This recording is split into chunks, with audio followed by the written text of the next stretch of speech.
Alrighty guys, welcome back. Today we're currently back here on Offroad Outlaws once again.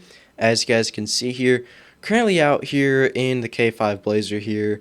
And I'm going to run through this build real fast for you guys and also give you guys a little bit of a demo of it. I think it looks pretty cool, so I thought I'd go ahead and share with you guys the build.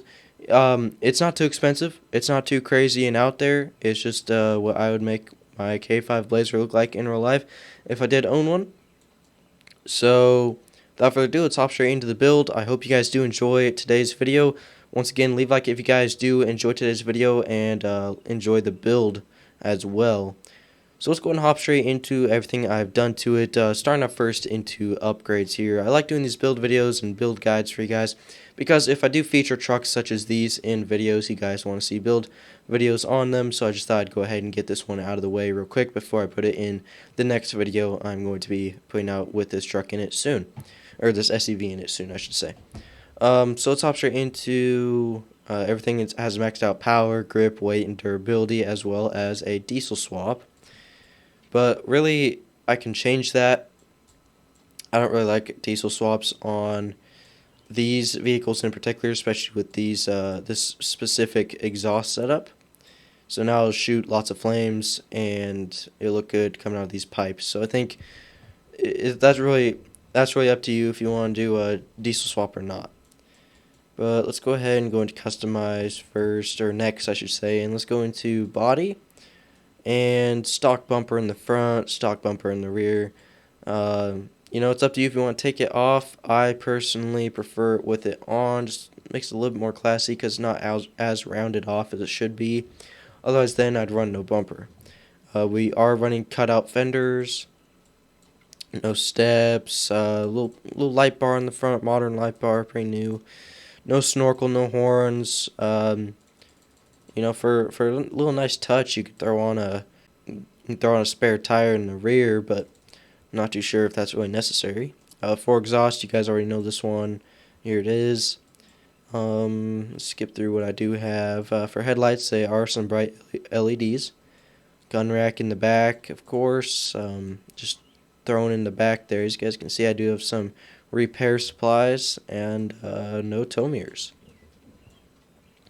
For the rims, because I wanted to keep this somewhat cheap, I did just go ahead and use these stock rims. But I did paint them black along with the bead, as you guys can see, all the way black. So that's that for the rims. For the tires, stock tires as well.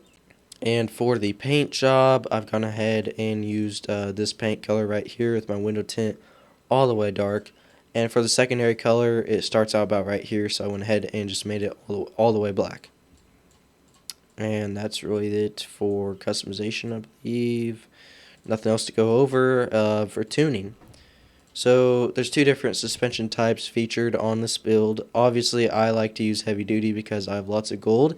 Heavy duty is not required, but you can feel free to use it because it really does enhance the build a little bit. So I do have heavy duty trophy type suspension in the front with a heavy duty solid axle pro in the rear, as you guys can see. So that's the suspension types. Now to tune up the suspension, it's not too tall, it's not too short. Rubs a little bit when you do turn, so axis width is a little bit high, but I'm going to go over all the stats of the vehicle here. So for in the front, for your independent heavy duty trophy type in the front, it's going to be as tall as it can go for travel, so it's going to be 0.50. For the rear, for your heavy duty pro solid axle, it's going to be 0.51 in the rear for travel. And stiffness is stock on both. I have not touched it. Axis width, that's really all I've changed. And I guess shock size also. So 1.3 for in the front for shock size and 1.3 in the rear as well. And for axis width in the front, it's going to be 0.07, as well as in the rear 0.07. And they do stick out just about the same, maybe just a little bit farther in the rear, might I say, but overall looks pretty good. For wheels and tires, let's go ahead and get these sizes correct. So obviously the sizes are going to be the same in the front and the rear. So wheel radius for all four is going to be 1.2 with a width of 1.4 and a rim size of 1.0. And that's for all four wheels and tires. we can go ahead and run a Dyno Run, I guess. So I'm going to go and do that here after I buy 100 runs. So let's go ahead and run the dyno here, and just figure out how much horsepower and all that good stuff we are running on today's build. So max horsepower is going to be 525, average is 364, and for max torque it's going to be 394, which isn't bad. Average torque is going to be 321. And there's our stats. The perfect setup. I meant to just buy the perfect setup. So now let's go ahead and run one of our 99 dynos here. And now for our max horsepower, we're running 705 with a max torque of 529. Average horsepower has gone up to 490, and average torque has gone up to 431. So we didn't have to do anything with fuel ratio, but that is now with a perfect setup with 100 gold. That's for our timing setup. So that's the stats of the vehicle. We can do a flex test, I guess. The independent, or the trophy type, which is kind of just, raced out independent. As you guys can see, it can go up pretty tall. Just up a little bit more. This thing is pretty fire for rock crawling, but let's go ahead and go up here. And the flex is pretty impressive, not gonna lie. Wish the stiffness was a little bit lower in the front so we can get all the way up there in that fender well, but let's go ahead and drop that down there. And man, we could run up a wall if we wanted. For a drop test, shall we? Okay, not that bad. Looked like that frame took a little bit of flex to it, but we got that the solid axle pro type with the stabilizers in the rear, so we should go drive this, shouldn't we? Let's go into Woodlands single player and let's go rip it around to finish off this great build here. Now it's obviously not going to win any races. I don't know, maybe it will. Depends on who you're racing.